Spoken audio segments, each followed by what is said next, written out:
Superb score chart. Let's bring in Techno Buffalo's John Rettinger. John, what names on this list do you agree with?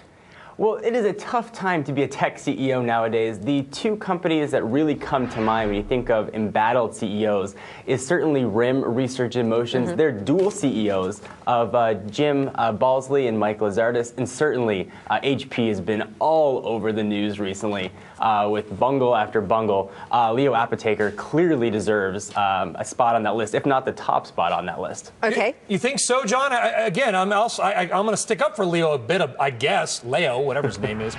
He's only been there a short time. So Why are you being so tough on him? So during the call when they announced that they were going to stop the hardware support of WebOS, he made an announcement that seemingly came out of nowhere that they were going to stop the consumer PC business, and then they backpedaled on that. That's not information that you want to give out when there are analysts and investors on the call, especially something that giant, and then to immediately pull back on it. It doesn't bode well from a confidence standpoint. Okay, so the CEOs at HP and RIM, you say need to go. Which of the companies that we've named already, John, do you feel need to keep their CEOs? So certainly, Microsoft is one that's been talked about, as you mentioned, quite a bit. I disagree, though, on AOL. I think Tim Armstrong has done a decent job. It needs a bit more time.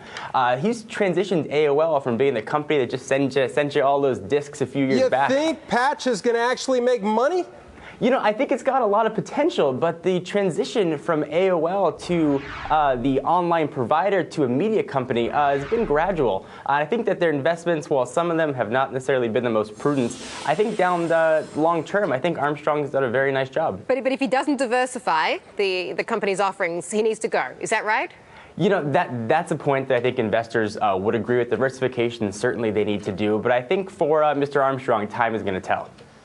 So I think we've wrapped it up, John. Back to our wall. So what does the green check mean? The CEO should go or stay? What's the X mean? So RIM should be, John should be out, right? Balsley should be gone. Agrees, they should go. Yeah. Oh, that one is an absolutely. In fact, one of their significant shareholders, Jaguar Financial Group, called for a complete sell-off of either RIM itself or their patent portfolio earlier this week.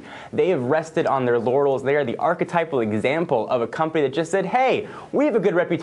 Consumers are always going to come to us. And they were sorely mistaken. Okay, John, thank you so much for joining us today. Thank you.